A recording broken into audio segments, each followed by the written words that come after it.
Mind Fog, a Fallout 4 diary.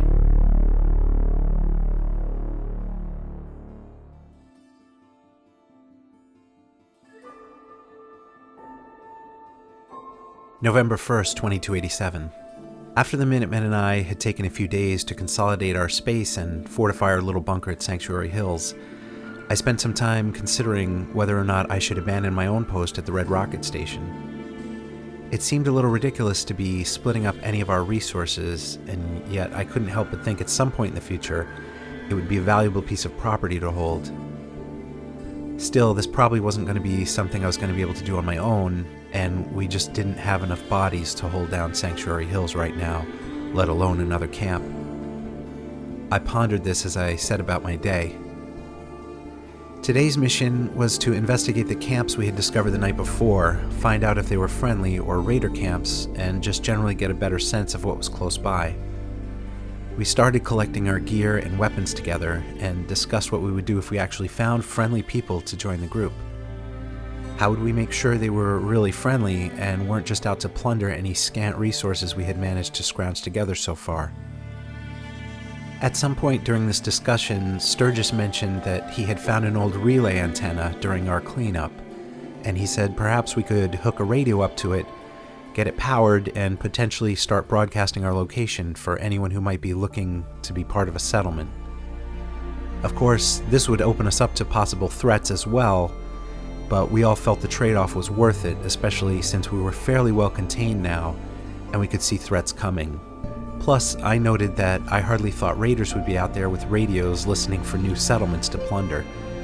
No, it was far more likely that people hunkered down in basements and makeshift shelters would be using a radio. Which reminds me, the other day June discovered one of the houses in our development had a cellar. Somehow we had all missed the bulkhead initially, but opening it revealed a small fallout shelter, complete with food, a mattress, radio, and a safe.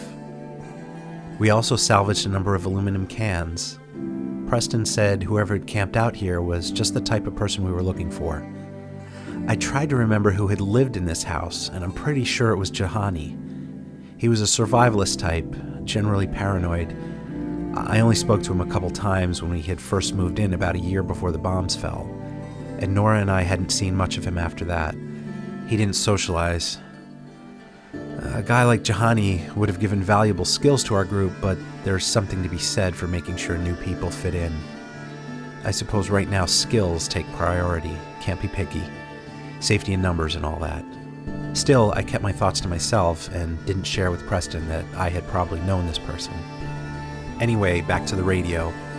Keeping in mind my eventual goal of pulling the Red Rocket into our little settlement, I made the case to the others that the closer we could get the relay to Boston Central, the better chance we stood at reaching people.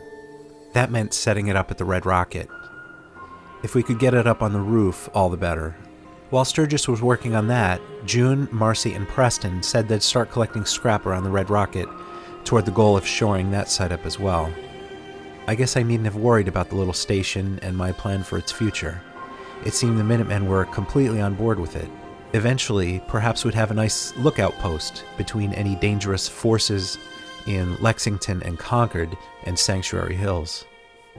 As the group continued working on the relay station and site reinforcements, I decided to make good use of the daylight to enact the plan we had discussed and to scout the camps we had seen the night before. If I was going by myself, the plan was not to engage anyone, but rather to just see if I could gather some intel while the others worked. Hopefully, by the end of the day, we'd at least have a better idea of what we were up against. I made my way to the edge of the footbridge to the south of Sanctuary Hills and followed the river up to the reservoir around to the east. Figuring after that, I'd work my way northeast up towards where an old Air Force satellite receiving station used to be. If I had time, I'd swoop back around to the northwest and around to the plateau where the vault was above our development, and then check out the lights we saw to the southwest. I expected I could do a careful reconnaissance of the complete circuit before the sun went down. As I approached the reservoir, I noticed a long pier reaching out into the water and started to hear a strange humming sound the closer I got. Just past the pier, there was a water pumping box that was sucking water out of the lake, with a large pipe leading west up the embankment. I opened the box and flipped the breaker off, and then hid behind some ground cover for maybe 30 minutes to see if anyone showed up. When no one came to investigate, I followed the pipe up the steep slope to a rusted circular steel tank, about 6 feet in diameter and about 3 feet high. A connected circuit breaker box on the side of the tank led me to believe this was some kind of water filtration system. Inside the breaker box was a nice surprise, a stash of caps, and there were some more assorted goodies inside a metal grid on top of the cistern. I was loading these things into my pack when I happened to notice out of the corner of my eye a fully clothed skeleton leaning up against the tank, facing eastward towards the late morning sun. I stooped down to get a closer look and immediately heard the same squealing, snarling pig noises I had heard at the Red Rocket a week before. Mole rats burrowing out of the ground. I didn't have dog meat to help me this time, just my 10mm. There were 4 or 5 of them, but luckily they hadn't all attacked at once, and I was able to take care of them fairly quickly as they attacked. Perhaps this trip was not going to be as easy as I hoped it would be. It was probably wise to keep moving. No sooner had I turned to move farther northward when I heard someone yell, "Payback time, boogeyman!" And I was suddenly under fire from a pack of raiders. My head scrambled for options. The trees weren't large enough to hide behind, and I was pretty exposed. Shots were zooming to the left and right, and my instinct was to just run. To the south, I saw some houses on the outskirts of Concord, and I thought if I could use them as cover, I could try to pick these bastards off one by one. I made a mad dash for the closest house, and as I rounded the corner, the shots trailed off. I waited a moment, but it seemed as if the raiders hadn't followed me. I peeked around the corner. Nothing. Fucking cowards. I creeped back up to a stand of trees and picked my moment, then started firing on them. It seemed like there were 3 of them, and they started returning fire. I took the first one out almost immediately, but then noticed my upper arm seemed like it was on fire. I looked down and there was blood, probably just a graze. Within a minute or so, the other 2 were down. I moved on to their camp. There wasn't much there, a few mattresses, a campfire, and a rotting Brahmin they had been skimming chunks from. This wasn't a camp we had seen from our new house. This camp was high on a hill overlooking the whole area. In fact, another short scramble up some granite outcroppings led to a shelter that had an even better view of Sanctuary Hills. Of course, I had the impeccable timing to surprise the guy and his dog just as they were coming back from somewhere. What had started as a reconnaissance mission had apparently turned into one man versus all the raiders in the world. Either I sucked at sneaking around, or my encounter with the mole rats had destroyed any possibility of my doing any scouting effectively. Just past the raider shelter was the old road that ran north to south, leading into Concord. Across the road and slightly to the south, the Air Force satellite dish was visible in the distance. Now that I had lost some time, though, it looked a bit too far to investigate if I was going to continue to circle around Sanctuary Hills. What I did notice, closer though, right across the road, was far more interesting. In the middle of a debris field that stretched for about a quarter to a half a mile was another crashed vertibird. Sitting right smack in the middle of it was another suit of T-45 power armor, this one with a skeleton wearing an Air Force uniform leaning against it. Just past the power armor was a giant dirt pit that looked to be about 10 acres or so, and I saw more mole rats scavenging around. No raider was going to want to play in that pit if they could avoid it. Talk about your perfect natural barriers. I took the fusion core out of my pack, got in the power armor, and headed up the road. I was preparing to head back west along the northern perimeter of Sanctuary Hills when I noticed what appeared to be a large fenced-in junkyard with a small concrete bunker at its edge. I wandered down into the yard, and there, amongst the junk tires, rusted old cars, and trucks, was a shiny new robot in military green with Air Force markings on it. Next to it was a large crate with similar markings containing another fusion core and a beefy circuit board that I was sure Sturgis would be extremely happy to see. I left the robot alone and picked the lock to the bunker. Inside were some more electronics and a working terminal. I had entered a robotics disposal facility. The log started in 2076. I hadn't even known this facility was here.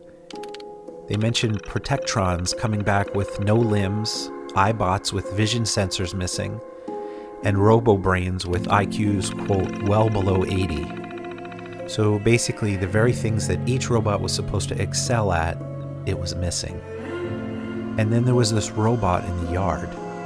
There was a holotape specifically for it, a USAF Combat Sentry Prototype Mark IV, complete with boot subroutine.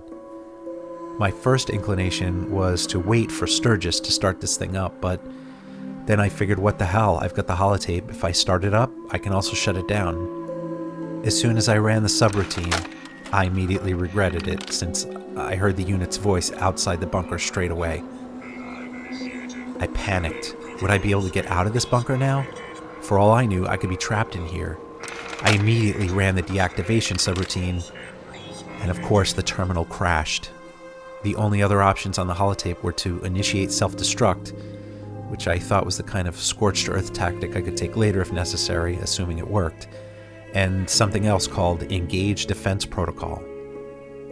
Choosing that option gave additional choices to defend the USAF Olivia, which I knew to be the satellite station to the southeast, the South Boston checkpoint, the Revere Satellite Array, or Fort Hagen.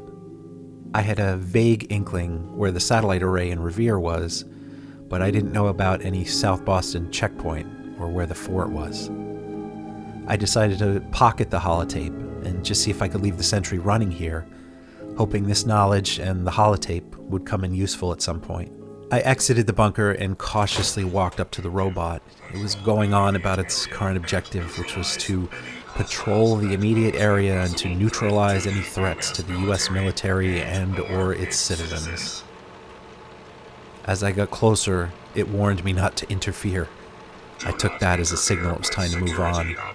I climbed over the rusted cars to continue my own objective, and hiding in one of the rusted cars, discovered the military had left behind a Fat Man launcher and a mini nuke. I didn't exactly feel comfortable lugging this thing around, but I knew it would give us a huge edge if we ever needed some kind of terminal option. I couldn't think about that now, though. The afternoon was drawing down, and I needed to finish my sweep and get back to the Red Rocket to see how the relay was coming.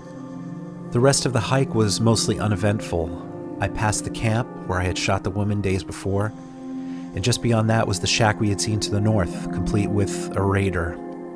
I took her out quickly and found a little chem lab. There was also a dead, almost naked woman on a mattress. Definitely not a raider, and she hadn't been dead long. Her body was cold, but not decayed or rotten. Maybe a prisoner? I looked for handcuffs or rope marks around her wrists or ankles. There were none. What had gone on here? Was it a lover? It was getting dark, so I headed straight south across the stream, through Sanctuary Hills, and over the footbridge to the Red Rocket. I went straight into the garage bay and settled the power armor next to the set I had retrieved from the museum, then headed toward the office area I had set up just off the cashier desk. I was surprised to see everyone sitting in the little waiting area, and there was a man and a woman I didn't know sitting there too. As soon as the group saw me, everyone got quiet, as if I had interrupted some important conversation. Sturgis stood up, walked over, and quietly said that the relay was set up and working. It had been operational since early afternoon, and 3 people had already arrived. They had been hiding in some tunnels in Concord and had heard the signal. The number 3 seemed significant as soon as Sturgis said it. I looked over at the man and the woman, who were now staring at me, whispering. Not 1 hour after they had found their way to Red Rocket, one of them, another woman, had gone missing. A note had been found. The remaining woman was to take 400 caps to the Backstreet Apparel shop near Diamond City, just across the Mass Avenue Bridge. It was pitch black out. I hadn't said one word to either of these two.